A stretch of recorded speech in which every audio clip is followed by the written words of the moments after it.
Hello friends, எல்லாருக்கும் வணக்கம். இன்றைக்கி முறுக்கு எப்படி செய்கிறதுன்னு பார்க்கலாம்.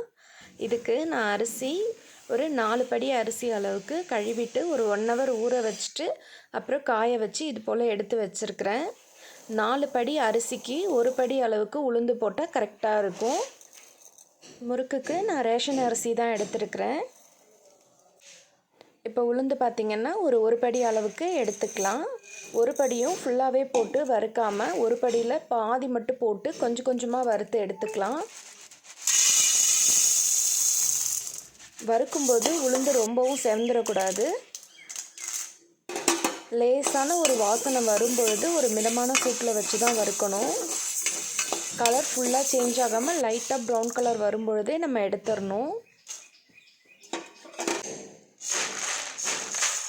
உளுந்து கொஞ்சமாக பிடிச்சு பாருங்கள், அந்த சூடு வந்ததுனாலே நம்ம எடுத்துடலாம். அப்போ தான் முறுக்கு வெள்ளையாக இருக்கும், இல்லைனா செவந்துடும். பாருங்கள், நான் மாவு அரைச்சி ரெடி பண்ணிட்டேன். உங்களுக்கு தேவையான அளவுக்கு மாவு சேர்த்துக்கோங்க. இப்போது இந்த மாவு கூட நான் ஒரு டேபிள் ஸ்பூன் அளவுக்கு எள்ளு சேர்த்துக்கிறேன். பெருங்காயத்தூள் கொஞ்சமாக சேர்த்துக்கிறேன்.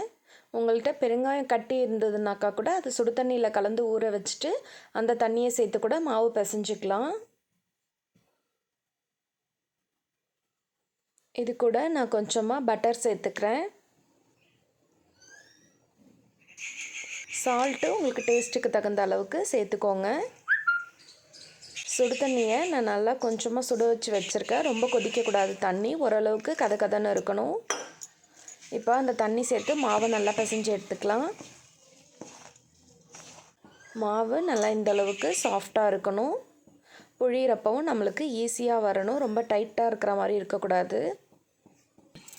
இப்போது அச்சில் வச்சு மாவை பிழிஞ்சு விட்டுடலாம்.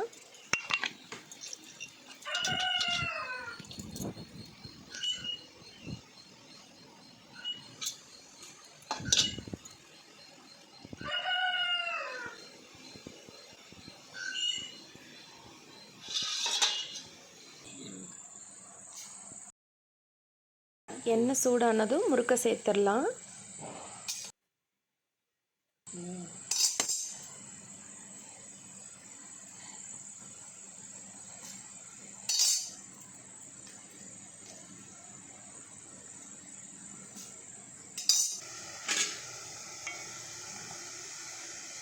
இந்த மாதிரி வெந்து வந்ததும் அப்படியே திருப்பி விட்டுருங்க.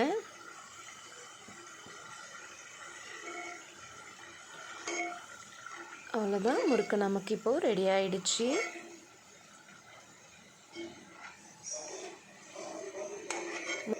முறுக்கு நல்லா செவராமல் இந்த அளவுக்கு நல்லா வெள்ளையாகவே கிடைக்கும். சாப்பிட்றதுக்கும் ரொம்பவே கிறிஸ்பியாக இருக்கும். நீங்களும் ட்ரை பண்ணி பாருங்கள். எப்படி இருந்ததுன்னு கமெண்ட் பாக்ஸில் சொல்லுங்கள். இது போல் குக்கிங் வீடியோ டெய்லியுமே நம்ம சேனலில் அப்டேட் ஆகிட்டே இருக்கும். கண்டிப்பாக நம்ம சேனலை லைக் பண்ணுங்கள், ஷேர் பண்ணுங்கள், சப்ஸ்கிரைப் பண்ணுங்கள். தேங்க்ஸ் ஃபார் வாட்சிங்.